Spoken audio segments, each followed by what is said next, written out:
Good afternoon. My name is Karen Greenberg. I'm the director of the Center on National Security here at Fordham Law. I really am happy all of you came here on this cold day in the middle of the afternoon. As I think I mentioned last week, we're trying out the 4 o'clock slot, and it seems to be working perfectly fine, so you can expect to have more of these. I am joined today by an old friend and colleague, Thomas Hegghammer, who comes to us from Norway, but I want to tell you a little bit about what he's done and who he is in the world of terrorism and terrorism studies. And he'll discount anything I say, so don't look at him during this part.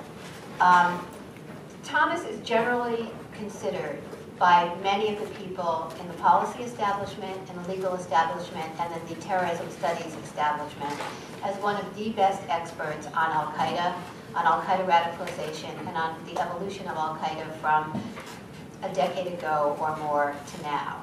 And he's focused on all different geographical areas of Al-Qaeda, both Saudi Arabia and the countries around Saudi Arabia, on North Africa, and in some ways, his turning his attention to the United States is interesting for this country. Thomas has spent a lot of time in this country as a terrorism expert. He's been a fellow at the Woodrow Wilson Center. Is that where you were at Princeton, or were you? The Near East. The Near East Study at Bernie Hakel's Near East. He's been at the Kennedy School at Harvard. He was with me at the Center on Law and Security at NYU. He's now at Stanford. He's a well-kept secret. If we need to know something, we can call him up and ask him the answer, and then sound really smart in public. But let me tell you what he actually does for a living, because from a policy point of view, it's a word of wisdom to the United States, which is that he works for something called the Norwegian Defense Research Establishment.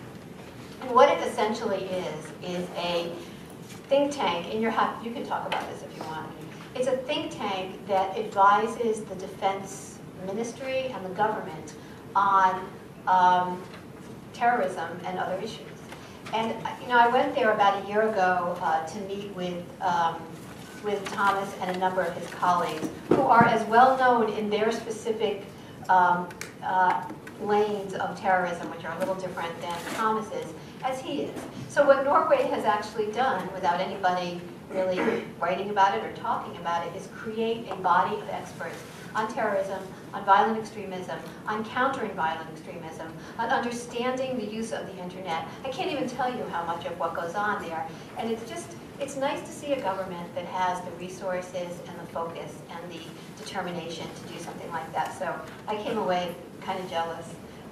Anyway, so he's written a paper which he's been working on for a very long time, and which we distributed to any of you who signed up, and which we have copies of outside if you want one on the way. And this paper is about many things at the same time, and I was hoping today we would be able to parse through some of the issues. So I thought I have a lot of questions, but I think for purposes of just in case anybody hasn't read it, I thought we would give Thomas 5 or 10 minutes, 5 minutes, to talk about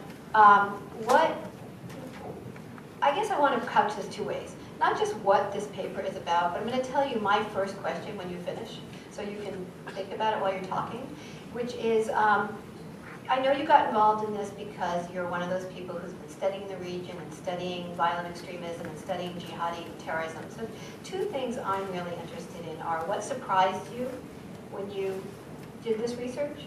I mean, how much of what you set out that you thought you were looking at, you actually found? In other words, could you start with saying, people's premises about this are wrong? I want to know if your premise was wrong to start with, or not you were just such a, just came from birth that you understood this.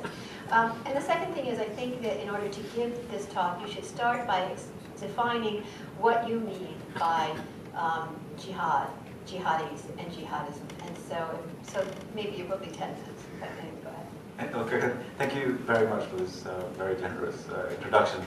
It's a pleasure to be here.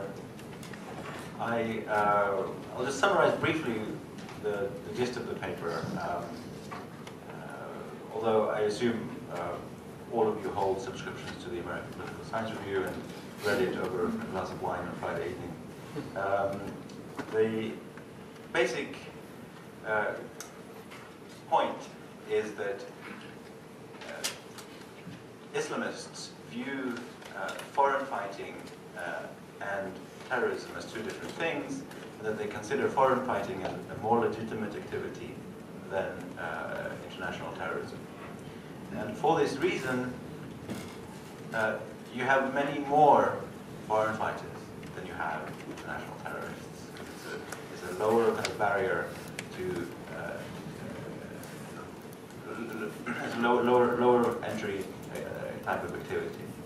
So what this does is that it challenges two very important assumptions in the study of terrorism and also in counter-terrorism practice. The first, the two are related.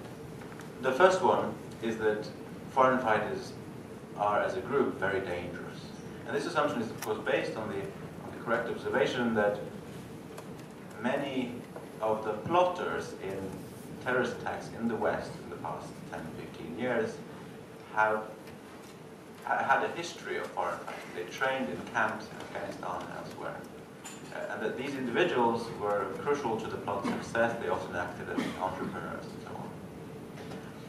The assumption is wrong, or it has to be modified, because most analysts, I think, forgot to think of the fact that they were selecting on the dependent variable, as we say. They were looking only at the foreign fighters who had come back and engaged in terrorism. They forgot that many foreign fighters, in fact, as I show, the vast majority of foreign fighters don't come back. So there's something in the denominator there that we hadn't thought of, and so there's only a small. I'm showing in the paper that there's only a small fraction of the foreign fighters who actually return and become involved in terrorism. So as a group, the foreign fighters are somewhat less dangerous than they have assumed. But of course, as I'm also underlining in the paper, the ones who do come back are dangerous because they are more effective killers than people who have not had the training. And relatedly, the second assumption that I'm challenging is that all the Western jihadists who leave as foreign fighters do so in order to train and come back. The assumption is that they have to be treated as terrorists in the making because their plan, their master plan, is to go out, train, come back, and hit us harder. That they engage in. That their choice to go abroad is a strategic sort of act of deferred gratification. They're trained to be able to hit us harder down the road. What I show is that this is implausible. That there really isn't very much hard evidence to this effect.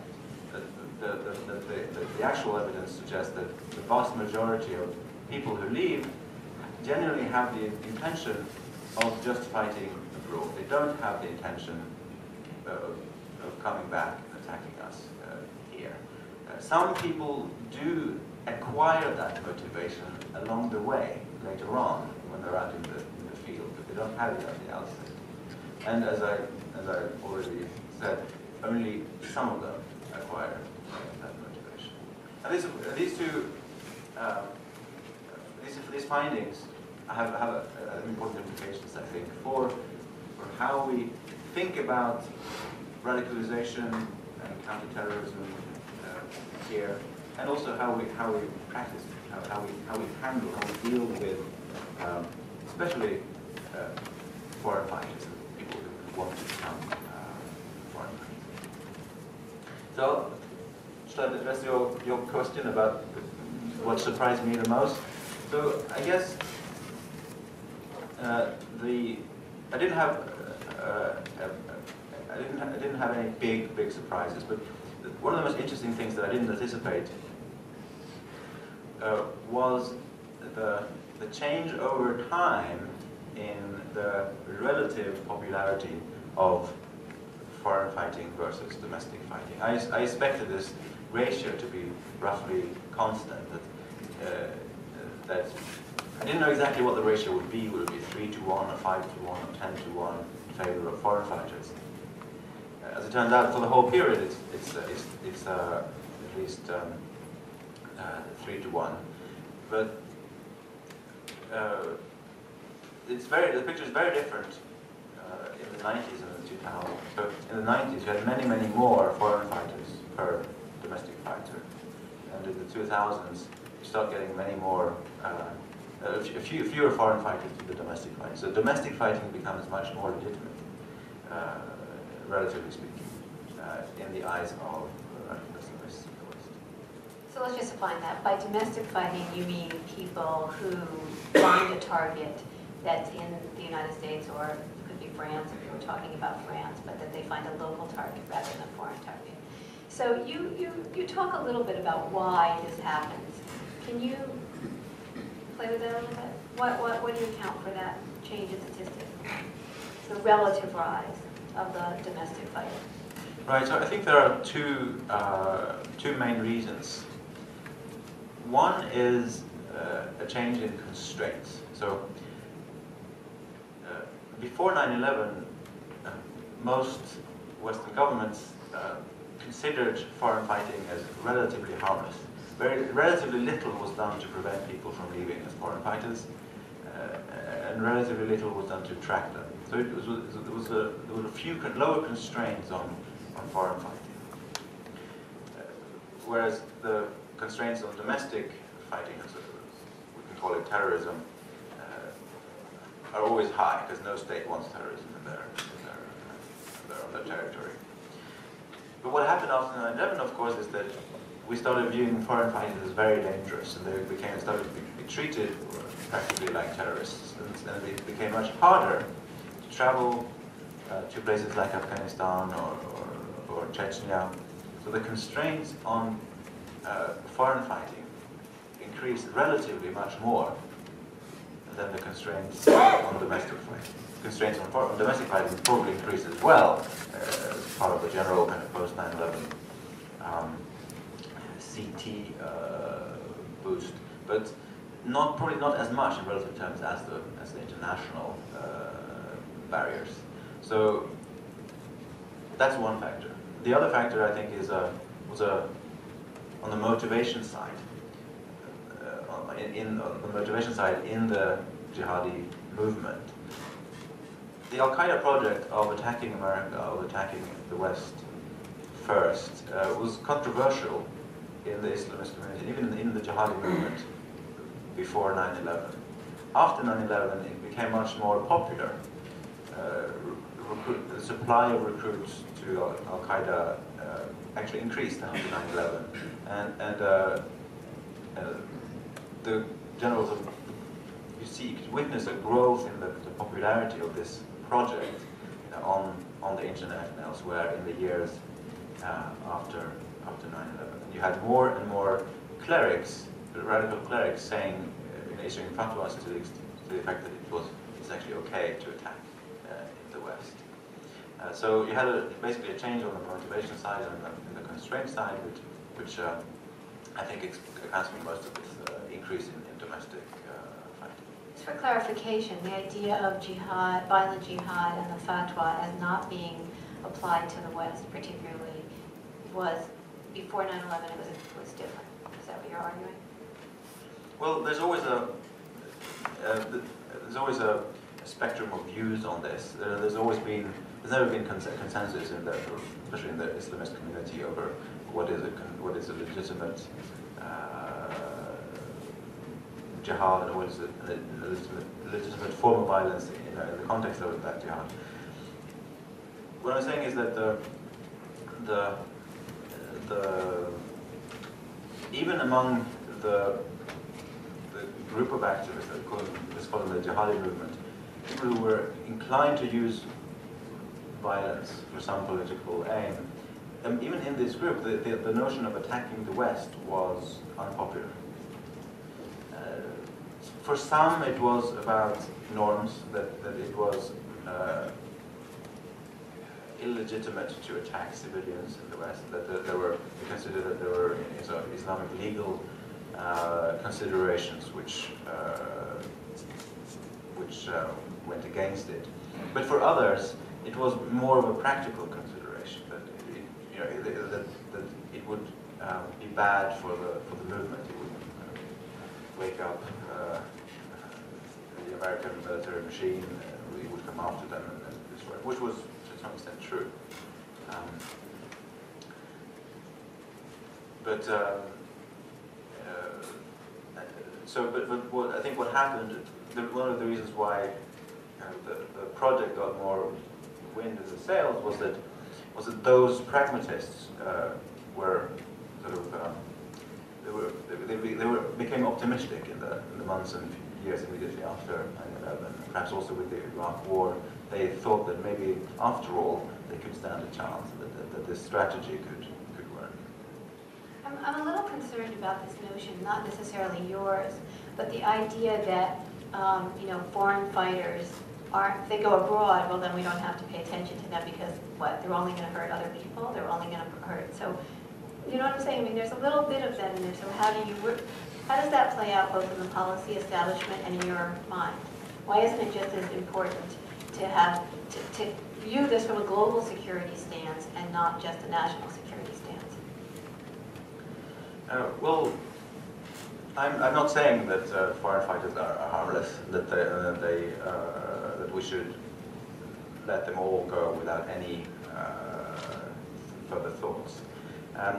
The main thing I'm saying is that we should not treat them as terrorists. We should not treat them all as plotters, because that is effectively what some analysts have done by counting attempted foreign fighting as domestic terrorist plots. This is done in several recent studies on homegrown terrorism in America. The incident overviews includes cases of foreign fighting in the plot overview. Some of the sentencing, I think, of foreign fighter activism is influenced by this notion that they are terrorists in the making. If you compare the sanction on Islamist foreign fighting to the sanctions on non-Islamist foreign fighting, because that happens too. I mean, there are Americans who go and fight in other people's wars in other places, and if they are ever sanctioned, it's much less. Historically, and also today. There were Americans in Libya fighting, and with rebels there. So, which, by the way, points to sort of a legal problem or a practical problem of application.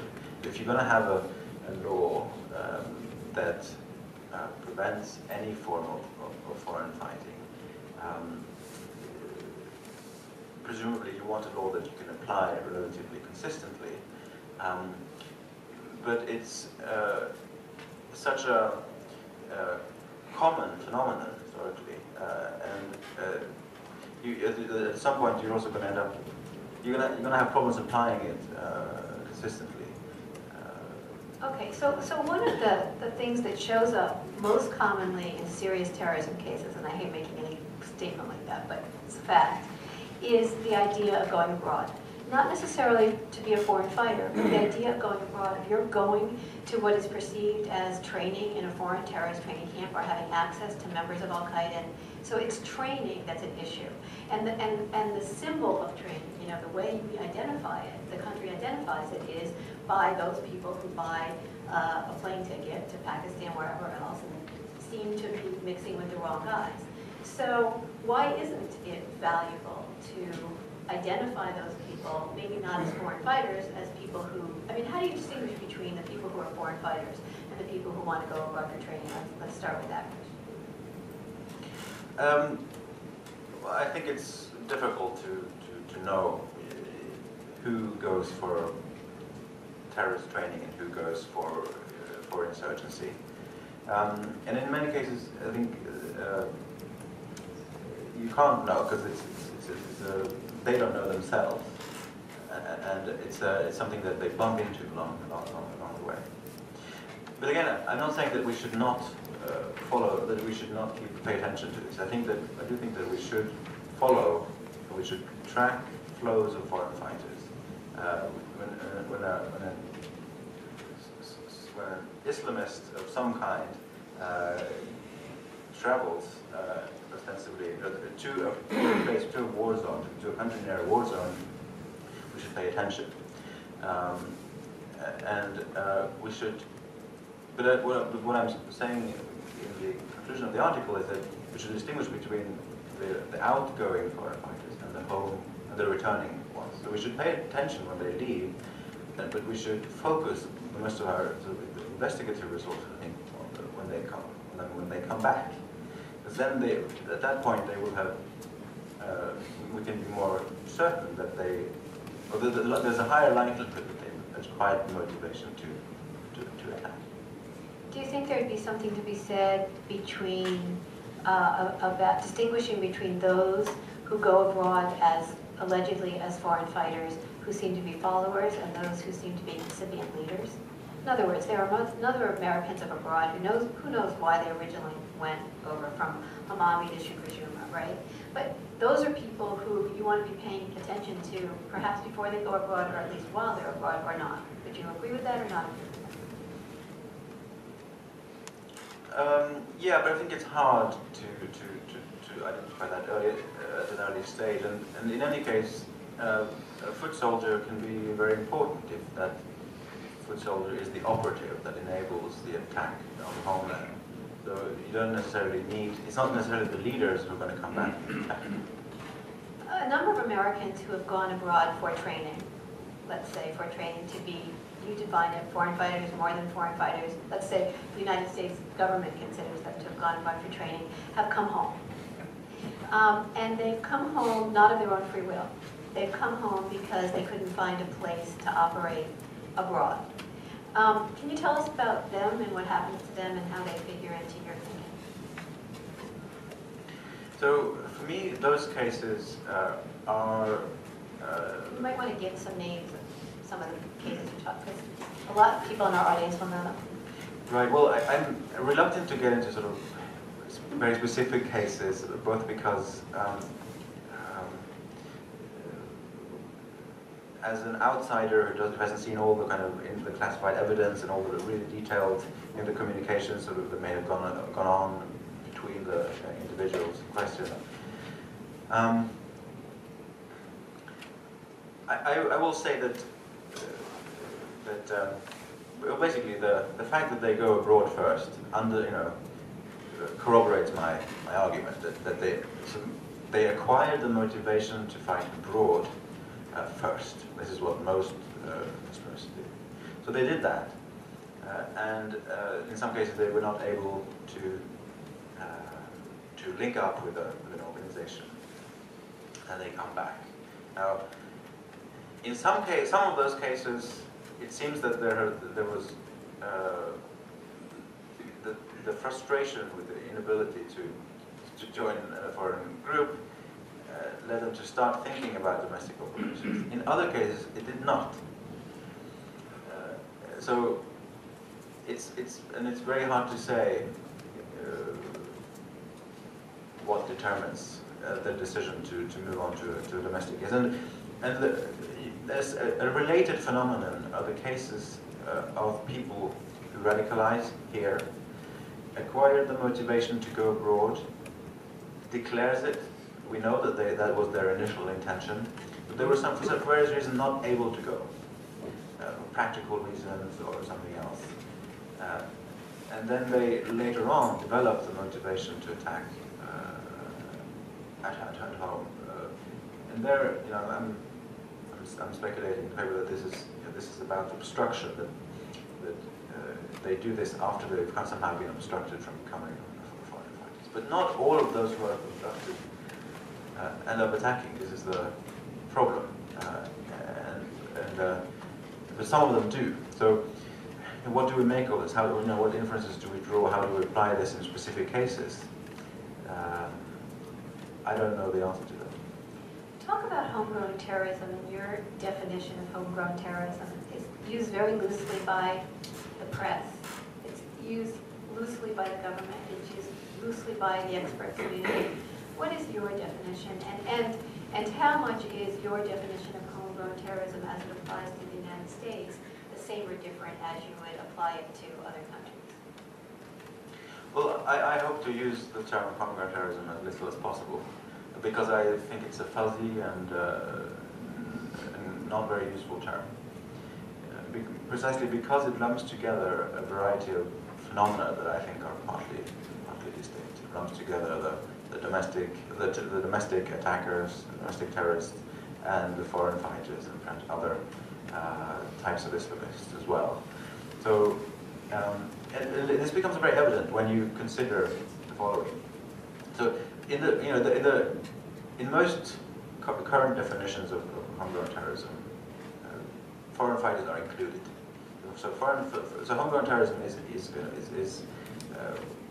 when a US-based person becomes a violent Islamist. It doesn't matter where he plans to fight or anything, as long as it becomes someone with violent intentions.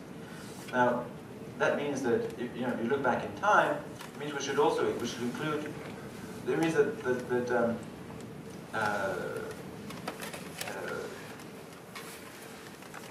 any kind of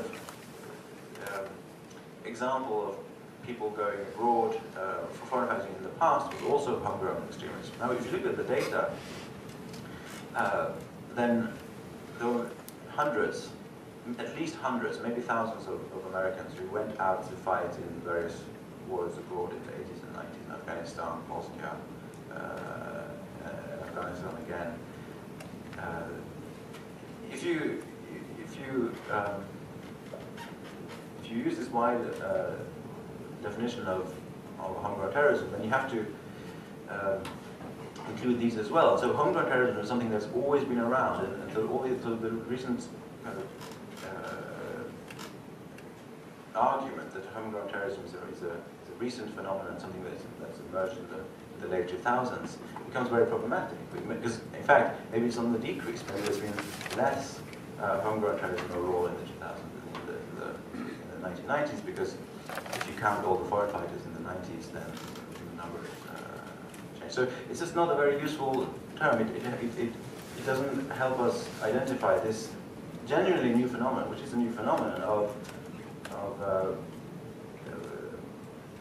individuals who acquire the motivation to attack here, more or less on their own. Okay, so let's talk about going abroad to fight for a nationalist cause, right? You go. Okay, we're going to speak louder. So if you're a foreign fighter, you go abroad to fight for a nationalist cause. If you talk to a number of the heads of police departments and other distinguished law enforcement people in the United States, they will say, as you do in your study actually, that we have to be aware of these people when they return.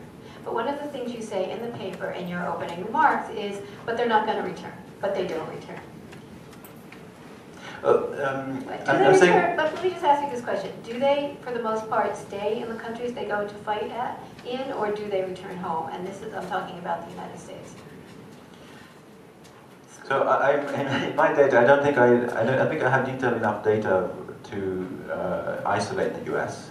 And the exact population that foreign fighters from the U.S. But overall, like for the whole period, 1990 to 2010, at most 1 in 9 foreign fighters returned to attack. So I'm not saying that nobody returns. In fact, a 1 in 9 return rate is a pretty strong predictor of terrorism engagement. There are a few other biographical traits that has a similar sort of predictive factor. So it is important, but I think it's 1 in 9. I think is much lower than people have in their head when they think foreign fighters. Up until now. And when they return, in your data, they are particularly lethal. Yeah, so the plots they take part in are much more likely to succeed, and they're much more likely to kill people. So they are more effective killers. They are more dangerous. The ones who return. And you still think the focus should be on the ones coming home, and not with the same focus on the ones going abroad because of that discrepancy. That's right. That's right. So there's an additional distinction that's worth thinking about, and that is between destinations. So there's probably a difference between AFPAC and Somalia in this regard. So, and that's because one of the mechanisms by which people move on from foreign fighting to domestic fighting, one of the radicalization mechanisms out in the field is what I call enlistment. It's when an organization out there takes the Western jihadi and radicalizes him and sends him back for an operation. So this is Najibullah Zazi is a classic case. He initially went out with the intention to fight with the Taliban. Along the way, he's sucked into an Al-Qaeda training camp. He's trained, he's operationalized, sent back for an attack. It wasn't his initial intention, but he acquired it along the way, thanks to Al-Qaeda. And so this means that the presence of an organization with international ambitions like Al-Qaeda is important for the likelihood, or affects the likelihood that people who go to that region will come back. So in countries or in regions where you don't have those sort of groups, we can assume that the likelihood of people returning with an active attack plan is going to be lower. So I think that at least today, the likelihood of someone returning to attack is lower from Somalia than from AFPAC, for example. So we can start, but that's just an illustration of the type of terms in which we can start thinking about this problem. Once we've made that initial distinction between domestic fighters and foreign fighters. Now we can start thinking in more detailed terms about the foreign fighters. How do we distinguish between them? How do different destinations affect them differently, and so on.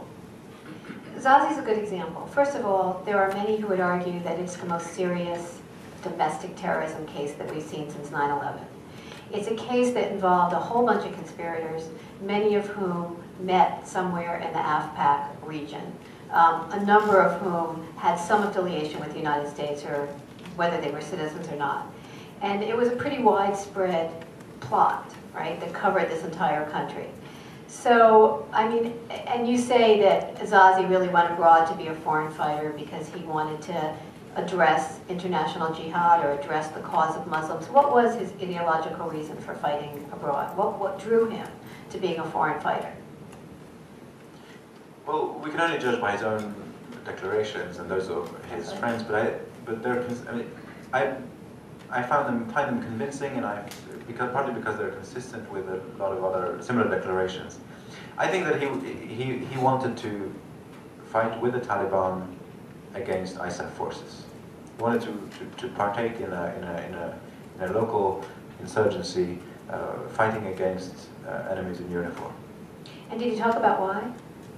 Do we know why? What motivated him? Was it any particular? Was it in support of Muslims and anti-Muslim policies worldwide? Was it because of American policies? What do we know? Oh, well, that's interesting is that he's an Afghan, so he has a nationalist. It's not clear whether his motivation was nationalist or internationalist. But it could have been either. Could have been both. Right, that's why I wanted to just point that out. It is very hard. So one of the things you're critical of in your paper, at least correct me if I'm wrong, is U.S. law enforcement and some of the ways these cases play out.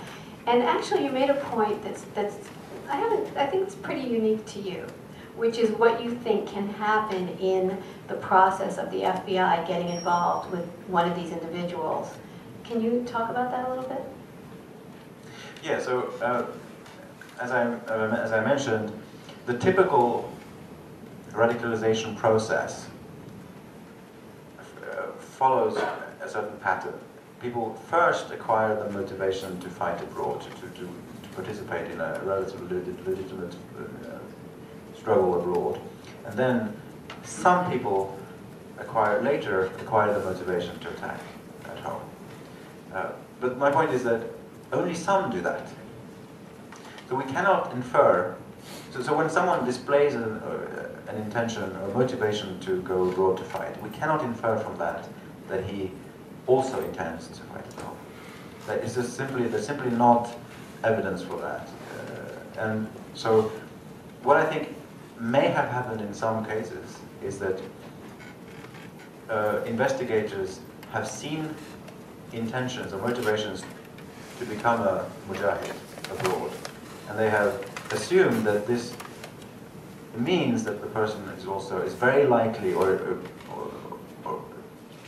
is very likely to also attack at home, and that person is then treated as a plotting terrorist, whereas it's not clear at all whether that would have happened in all the cases, because statistically speaking, the number of people who move from one stage to the next is so small. Now, of course, I'm speaking in general terms, and in some cases it is. Some people do move on from one to the other for various reasons, but as a group, only the likelihood of moving on is relatively small. But don't you also address the issue of FBI informants and how one of the things that happens with a terrorist or a potential terrorist or somebody who's in the process of maybe being radicalized is that in searching for some kind of answers about whether this is okay, whether from a religious point of view or an operational point of view, do you want to pick it up there? Sure. Yeah. So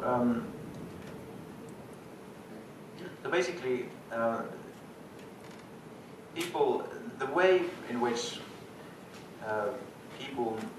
one common way in which people move from one stage to the next, from the foreign fighter stage to the domestic fighter stage, is through the influence of a veteran, influence of someone, or someone senior, so someone like charismatic or older, or someone with more experience, perhaps from foreign fighting, persuades that person that it's okay.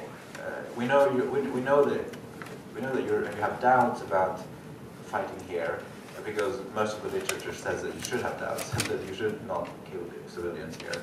So we understand you have doubts, but listen to me. I know that it's wrong. I have these arguments for why you shouldn't worry and you should plot with me here. So that's what I call a veteran influence.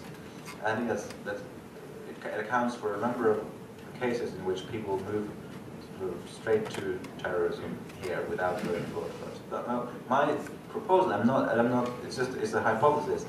I suspect that in some cases, informers can have the same effect as veterans in these cases. That they can act as that authority that reduces doubts that all or most early stage jihadists have about fighting at home. So left to their own devices, I think a majority of early stage jihadists will not move on to the domestic stage.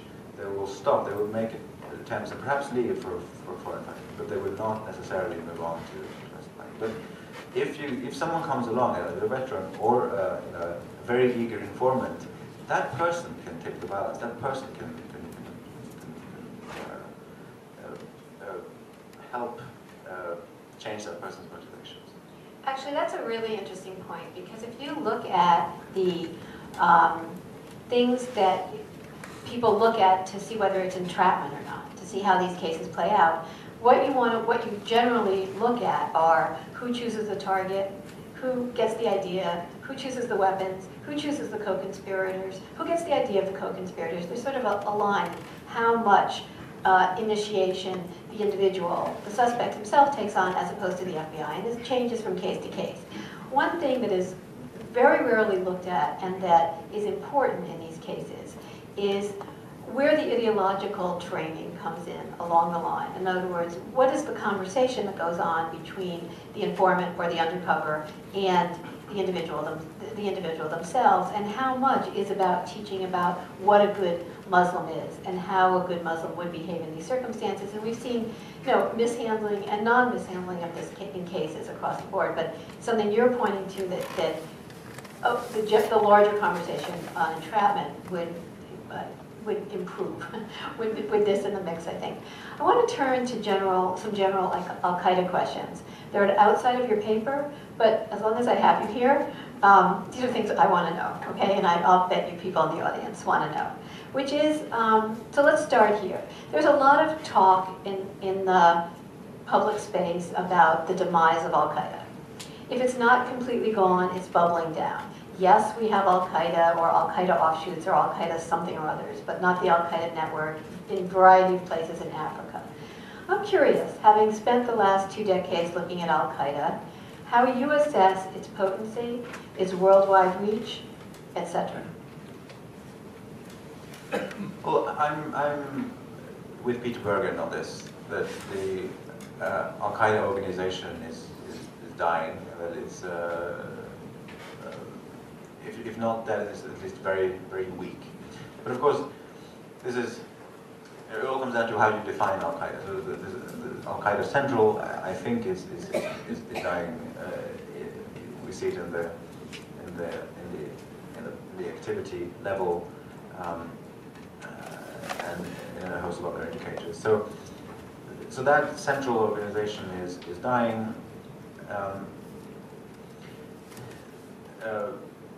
But of course, there are affiliates, there are groups and individuals. What do you mean affiliates? If the central core is dying, what is an affiliate? How we define an affiliate? They just decide by it's an ideological affiliate? Is it a narrative affiliate? Well, it's primarily an ideological affiliation. There's much debate about the role of the kind of the formal oath that leaders of some groups make to the leaders of Al-Qaeda Central. But I don't attach much importance to that.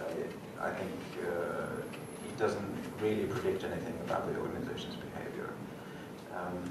But clearly there are organizations out there that express admiration for and respect for Al-Qaeda Central, and that disseminate their propaganda on the exact same websites that Al-Qaeda Central does, or did. So there's lots and lots of kind of ideological affinities with modifications. So what typically the affiliates don't have the exact same agenda as Al-Qaeda Central. They have a more of a local agenda. They don't consider attacking the West as the only priority, as Bin Laden did. So basically, Al-Qaeda Central is dying. The jihadi groups are, there's a broader kind of cluster of pro-Al-Qaeda jihadi groups are still around more to varying degrees. And the, let's call it the Islamist movement, broadly speaking, is still also around. I mean, despite the Arab Spring, I think that the sort of Islamist zeitgeist is not gone. It's still there. There are still activists, parties, groups, framing their political struggle, be it violent or non-violent, in religious terms. And I'm less optimistic than many about the life or the coming demise of Islamism more broadly. And in a sense, I think we've been misled a little bit by the notion of waves. Some of you may know David Rappaport's famous theory about the 4 waves of terrorism, the anarchist and anti-colonialist, leftist, and now religious or Islamist.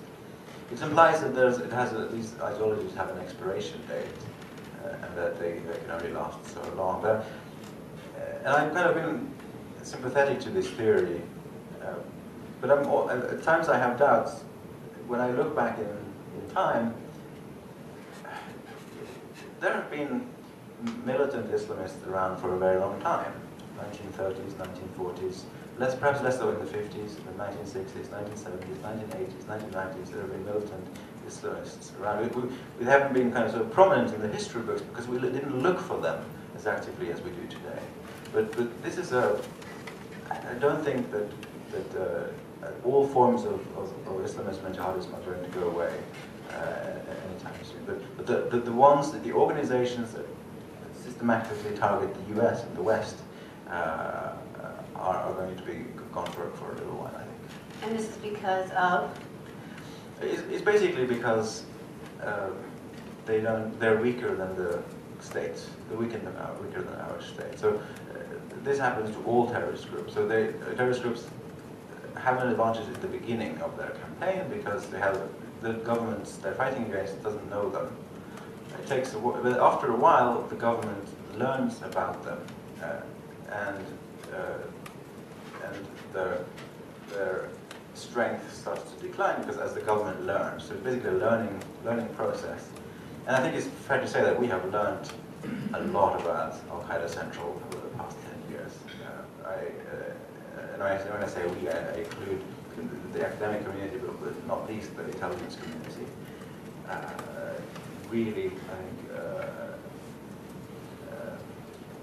knows Al-Qaeda Central very well now, and to a much greater extent than we did in 2001, 2002. So just have this enormous advantage. So I'm going to open up for questions. I have one more question that may have a few questions embedded in it, and that is about Norway. So can you explain to us why the Norwegian Defense Ministry decided that it needed a think tank on these matters? Well, I should clarify that the group of scholars who work for terrorism we're not the whole institution. So this is an institution that's been around since the 1940s. It has 700 employees, 98% of which is technical. And so there's a small social science division, and in that small social science division there's a group of 4 or 5 people who work on terrorism. So in the late 90s, some visionary research director decided that terrorism is an interesting topic. There seems to be an asymmetric warfare seems to be on the rise. Why don't we have a person look at this for a little while? A research project of 3 years, and then along came 9/11, and we expanded a little bit. But I think that the secret to it is just stability, financial stability, letting scholars, giving scholars the time to just to study this phenomenon for a relatively long period of time, forcing them to chase around for money, spending 60% of their time fundraising instead of doing the research, and that's the main. And this one final tag on to this, which is your study looks at radicalization, recruitment, all of that. But what about de-radicalization? Are you looking at de-radicalization? No, I don't. I don't in this study. And I haven't done much in my other work either. So I have to defer to other specialists on that. People like John Hogan, people like Omar Ashur, who say that the de-radicalization process is not the negative of the radicalization process. It's not the same. It's not. You can't just take away the factors that re-radicalize someone and then they will de-radicalize. It's a different dynamic. It has to be approached differently. Okay, I have a few more, but let's give them a chance and then we can come back. So, your questions? Anybody? I can't see. Way in the back. Bob. You're going to have to just stand up and speak. Okay. In the case of the Somalis, which is probably the largest group of Americans who've gone overseas to do foreign fighting, what I was told was that there were very few Somali Americans and Somalis who were living in the U.S. who were actually going there to fight as Islamists. They were going there to fight as Somali nationalists because either they believed the Ethiopians were involved or that they anticipated the Ethiopians would be involved in the internal disputes in Somalia. Is that something that is reflected elsewhere in your research? Are there other countries where you see the majority of those going overseas to be nationalists rather than Islamists?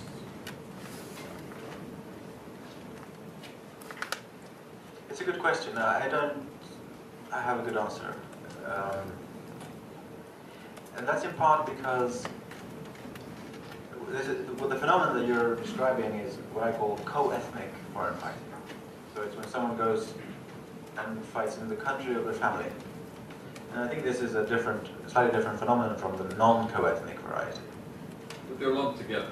They're lumped together in this study for practical reasons. And the thing is about co-ethnic foreign fighting is that it's generally underreported. We pay much more attention to the Somalis because they're Islamists. So the phenomenon of kind of diaspora support, members of the community in diaspora somehow supporting the struggle at home is very widespread. It's always been around in various conflicts in the past 50 years. But I think it's generally underreported. But few people have sat down to count the flows of the Lebanese to Lebanon in the late 70s, early 80s, or Sri Lanka, Tamils to Sri Lanka, and other. So I think there's a strong underreporting of co-ethnic foreign fighting. But it doesn't really affect my argument. If anything, it just makes it corroborates it even more, because it means that the number of foreign fighters is even larger, and that the ratio is even more skewed. So, a long way of saying that I don't have any sort of good examples, but I strongly suspect that this is very common. Other questions? Way in the back. Hi, this has been fascinating. Thank you very much. I wanted to ask, how do these people view being caught, and what is the best way to approach them when we do catch them? There was a wonderful program here earlier about Zero Dark 30 and the whole role of enhanced interrogation. And Ali Sufan said, terrorists view U.S. jails as a piece of cake vis-a-vis an Egyptian capture situation.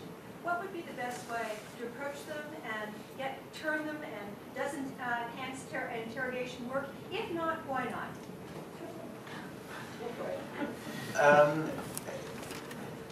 Important question, but I can't really answer it.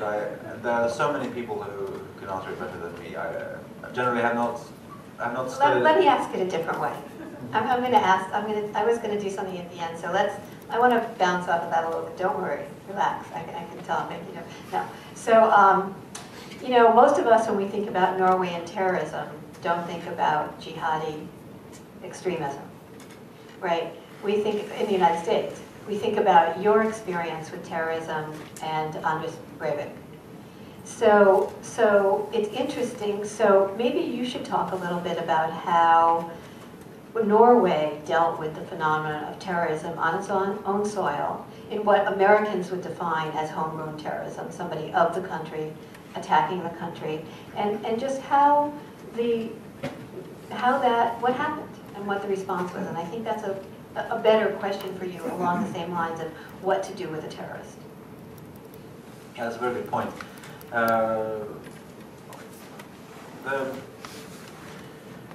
The response, as you probably most of you know, was I would say relatively measured compared to most government responses to terrorism, and there's a reason for that. It's not because we're particularly good-hearted. It's not.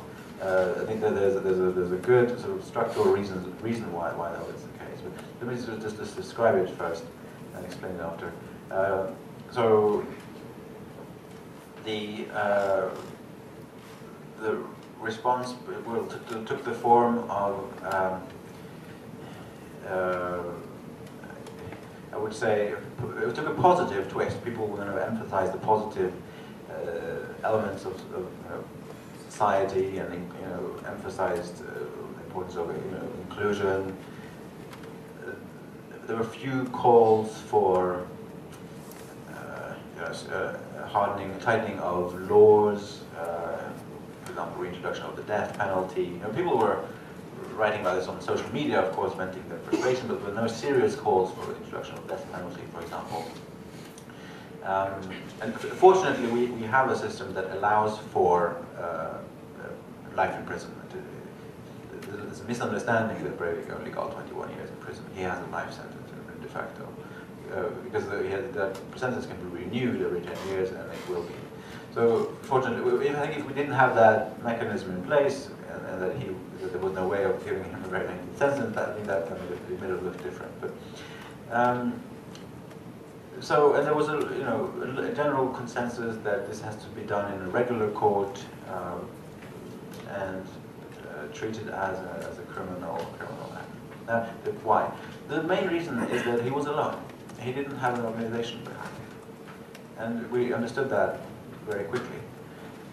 I think that takes away a lot of the terror in terrorism. The reason why terrorism works and the reason why states overreact to terrorism is that they suspect that there's more coming. If there's nothing more coming, there's no reason to be afraid. So this is the key difference between 9/11 and 22nd of July. On 9/11, big attack, and 1,000 trained hostile warriors in Afghanistan, keen to carry out more attacks. An organization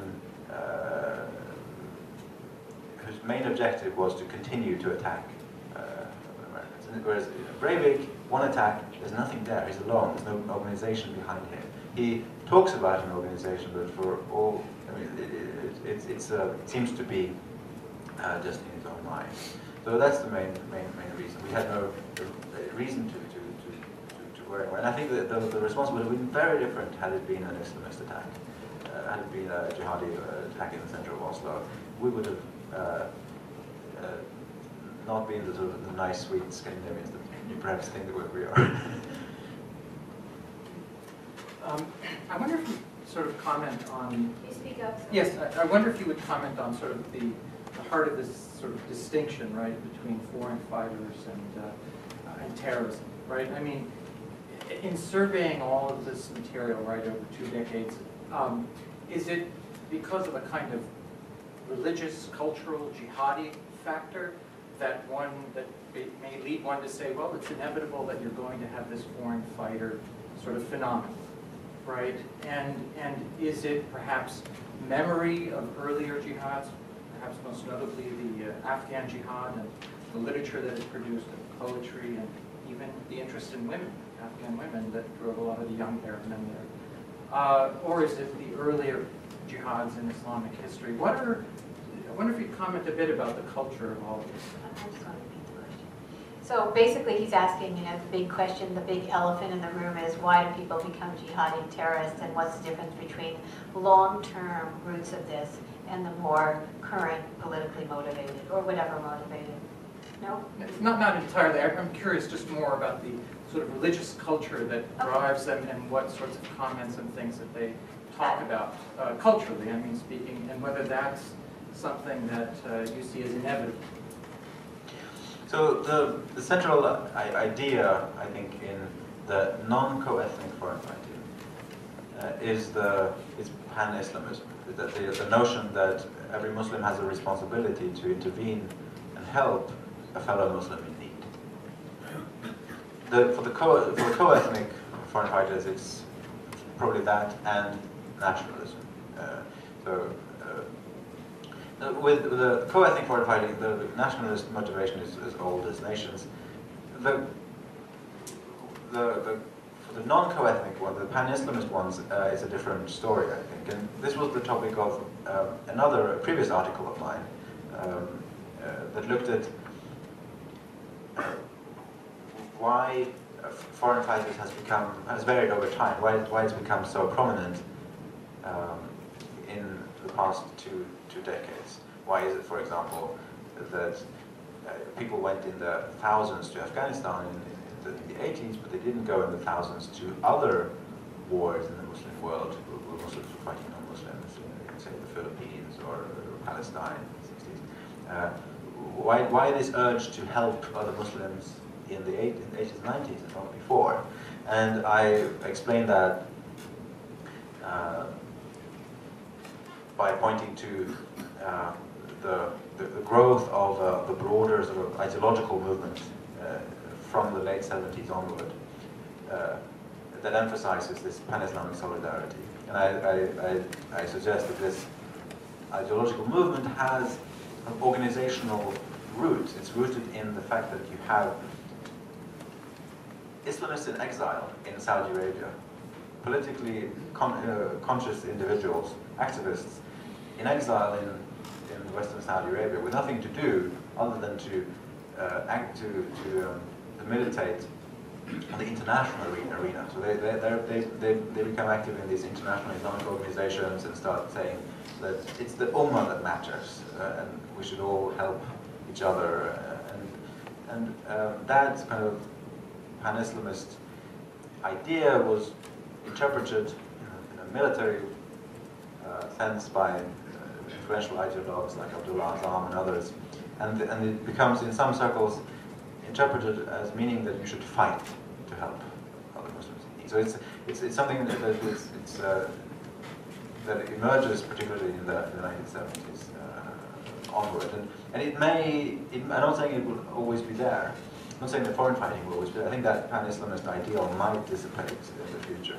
But what I'm saying is that the jihadi in the very simple descriptive sense of violent Islamists. So there will be violent activists in the Muslim world acting, legitimizing their struggle in religious terms for a very long time. Need not be global, need not be anti-Western, but there will be militant Islamist activists in the region for a long time. I haven't given this a lot of thought, but it prompted me when you said something. You said that terrorism depends upon your having an organization in back of you. And I thought about that, and I thought about that perhaps terrorism also relates to the particular act that takes place. It seems that terrorism is meant to terrorize. And so if you use the example of Newton, Connecticut, the gunman actually went and shot individual people.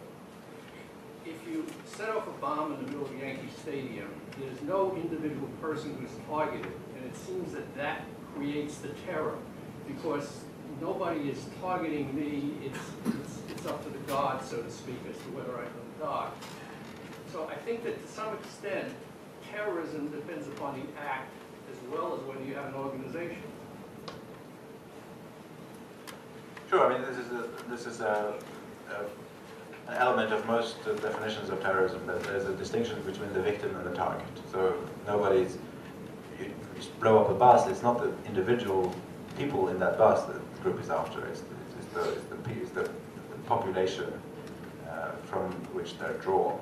They are the target of the psychological act.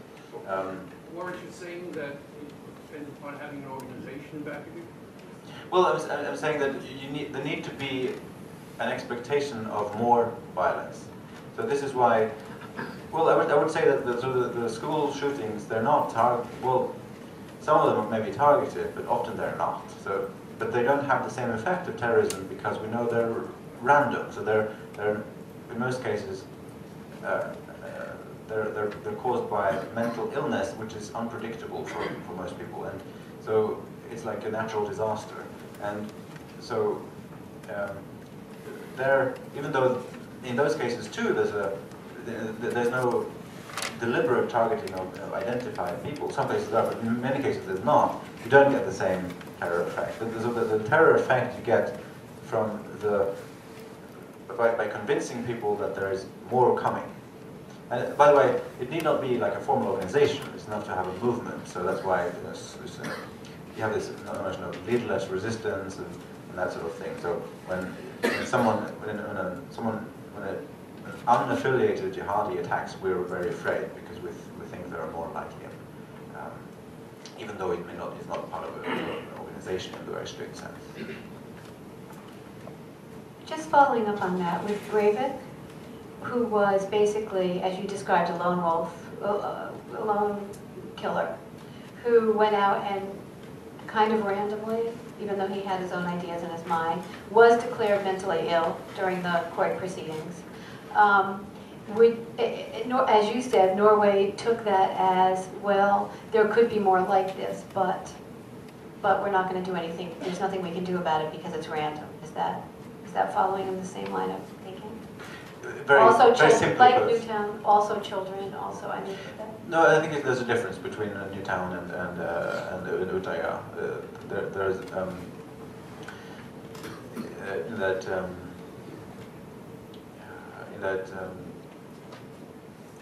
there's much more. I mean, there's much more doubt about Breivik's insanity, and I mean, the psychiatric community in Norway was divided, split in the middle over this, the last word has not been said in the matter. Over time, we'll maybe we'll know more, but as we can observe it over a longer period of time. But he was clearly much more political. He wrote a long manifesto and made a video, etc. So he wanted also to create the impression that more was coming. Just remember that the Newtown person, I agree, didn't think there was more coming, but his computer was wiped clean, so we actually don't know. That's true. Okay, Dan, did you have a question? Yeah. Can I just interject that it only illustrates my point that so we're all now waiting to see what was on the computer. So if there was nothing, we sigh with relief. If there's something, then we're worried. I'm worried either way. But Okay. If I understood you correctly, you said earlier that your studies of foreign fighters and those that return home leads you to make a suggestion to national security establishment, I guess, in a country like America, and that is pay less attention to those that are leaving and more attention to those that are coming back. I mean, correct me if I misstated that bit. Not quite. I'm saying you should pay attention to both, but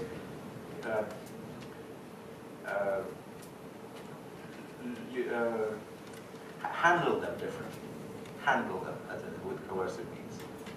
Okay, good. I guess that's my question is, what do you think, from a practical perspective, what are we doing, I guess we being the United States, what are we doing with the foreign fighters that leave that you think we need to do? I mean, specifically. And then when they, I mean, if we stop doing whatever that is, in what ways does that disadvantage us when they come back? Because we have no idea, maybe, or we know less about what they've been up to for however many years they've been out. So we have, I guess, less of an ability to determine how dangerous these people may be. Right. So again, I'm not saying that we should not pay attention to them, that we should just let them go and wait for them to come back. We should. I think it's possible now with in this day and age to keep an eye on personnel movements to an extent that it wasn't possible in the 80s and 90s. What I'm saying is that I may be wrong. I haven't studied all the legal cases in great detail, but I know that there have been cases of people who have attempted to go abroad and they've been charged with material support for terrorism on that intention, on that attempted travel. The people who've not even made it to the battlefront or to the organization. Now, I think that in some cases, not all cases, in some cases that may be unnecessarily coercive, and I think that it's a problem insofar as it sours relations with the Muslim community, and that it obviously more from a kind of pure CT perspective, more is always better, harder is always better. If you you can incarcerate all Islamists, and that would probably reduce it might reduce the incidence of terrorism in the short term. But what I'm saying is that a more nuanced approach to this, a less coercive approach to those phenomena that seem to be less of a security concern on the homeland, could help us build better relations, could help improve relations between, for example, law enforcement and the Muslim community, which in turn may have actually positive effects for counterterrorism. We're going to take two questions. So Bert and then over here. We're going to take them at the same time. No, not you, but okay. Yes, I understand your distinction between foreign fighters, jihadists, which I think is useful. But going back to the bus bomb, the target is not the general population. The target is some policy. And the concept is to get the general population, to get the country to change the policy. Dropping the bomb on Hiroshima, in that sense, was terrorism. So, with regard to the commonality, the common strand between jihadists, unless you take the view of some that Islam demands a jihad against the West, or foreign fighters, or co-ethnic fighters, I wonder if it might be more useful, or also useful, to focus on the policies that the people using the violence or training for violence are trying to change. And from the U.S. point of view, whether that might get us to focus more, on, at least in some countries, on the policies that are creating terrorist tactics, rather, as now, we're focusing on how we can work with the governments that impose those policies to somehow fight terrorists. And another question. Wasn't there a question there? I thought there was. No, we're going to take two at the same time. Oh, sorry. Is it too simplistic to ask you in the professional community of working in the jihadist Muslim Qaeda movement that it's largely anti-American, or how do you view it? I'm not talking about the bus bombings that are just destroying the Islamic world, Islam on Islam, Shia versus Sunni, but apropos of this country, do you see the Al-Qaeda movements largely oriented towards anti-Americanism, or not? Would you mind just rephrasing? I didn't quite catch that. I'm wondering how much of anti-Americanism within the Qaeda Islamic movement is anti-American. Right.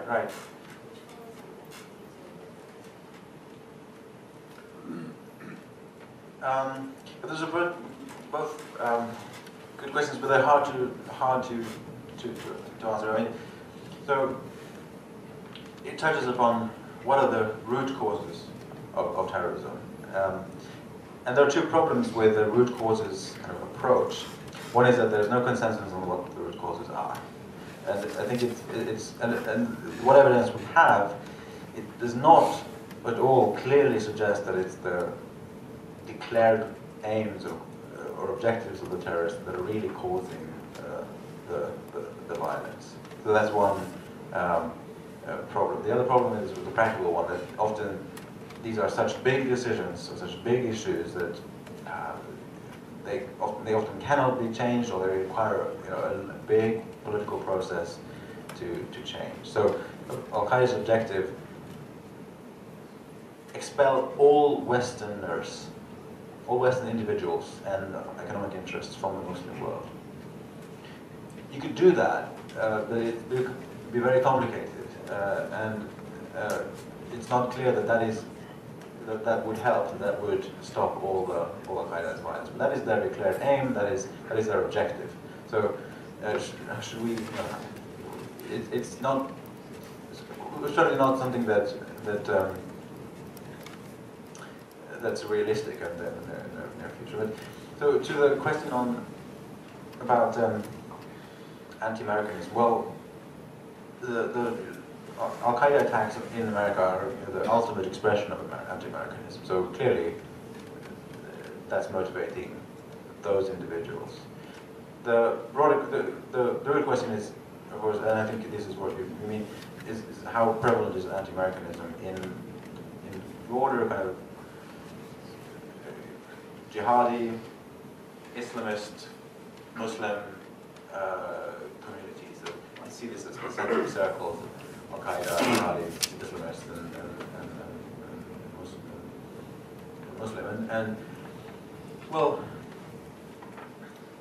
there's a measurement problem in how do you measure anti-Americans, but it doesn't. You don't need to be a social scientist or a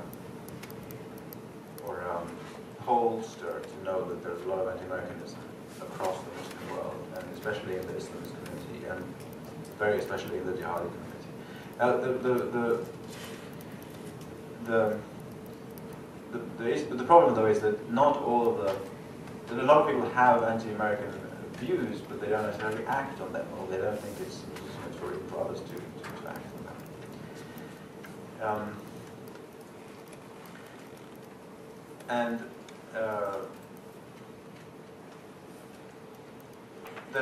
I think that it's the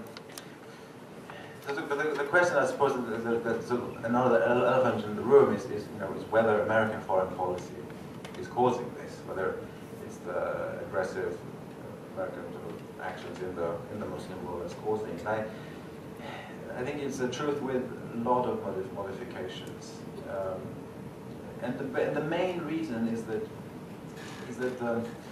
let's call it the reality of the objective military actions in the Muslim world. All this objective reality is interpreted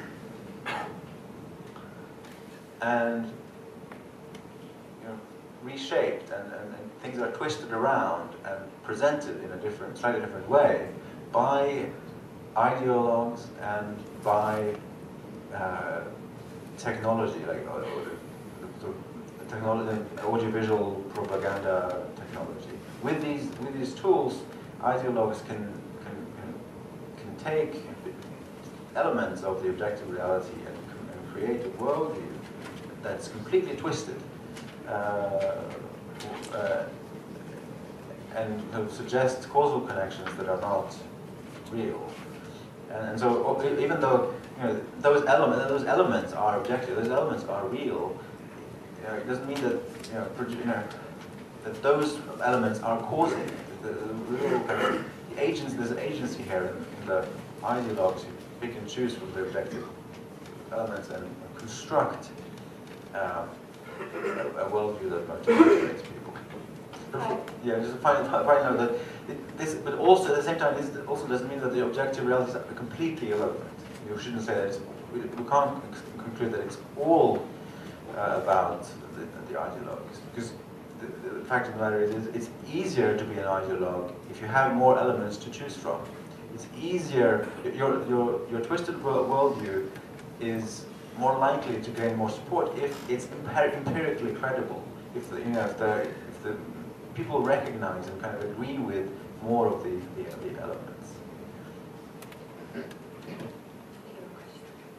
I was wondering if you could talk to the importance of the actual travel that you're speaking about.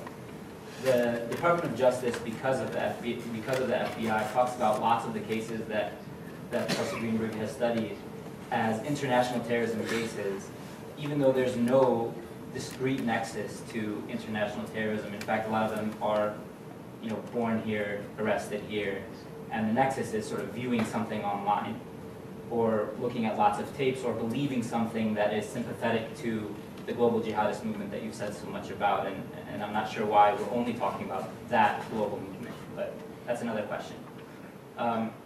So I wonder sort of what you think about sort of the presence of the internet in all of this as something that's very relevant to the government, as attaching some people here at home to the global movement without even leaving their parents' bedrooms. I wonder if you have something to say about that.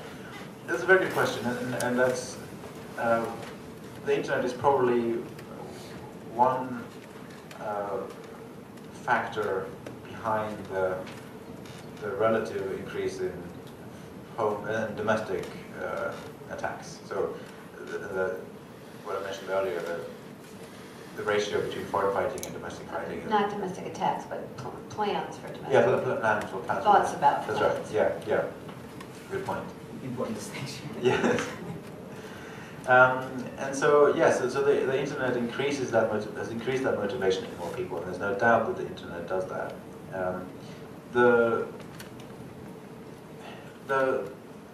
Where the travel, what the travel factor means is more effective attacks, more deadly attacks. That's the key. That's, in a nutshell, the main difference. So yes, the internet and the internet propaganda may make more people willing to carry out attacks against the US, but so long as they don't acquire hands-on training and expert advice on bomb making, their attacks will be less lethal and it will be less of a problem. So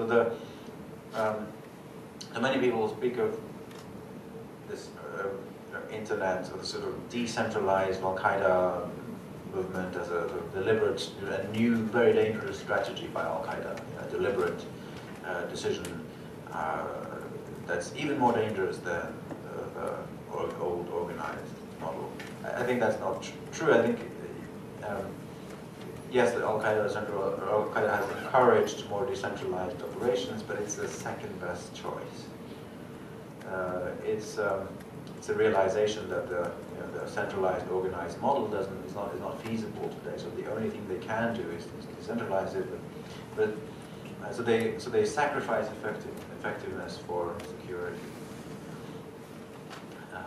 And so that's where the travel comes into the picture. That it can, for those so motivated, it enhances their capability. I think we're out of time. I just want to remind you that on March 18th, we have a day-long conference on 21st century warfare, law, the enemy, and the battlefield. We will look at the authorization to use military force and what allows the United States to say something's Al-Qaeda and go after it, because that's actually what we're authorized to do. We will look at the expanding notion of the enemy in the Middle East, in the AFPAC region, in Africa. We will be looking at cyber war, and we will be looking at predator drones, the law and the policy behind them. We have a lot of very well-known speakers coming, so you should go on the web. But I will tell you that our keynote speaker is Jay Johnson, who is the former, a couple weeks ago, General Counsel of the Pentagon, who will have some rather interesting things to say about how the United States should proceed going forward. So that's on March 18th. It's a full day. Come, stay, come back, whatever you like. Please join me in thanking Thomas Hegghammer.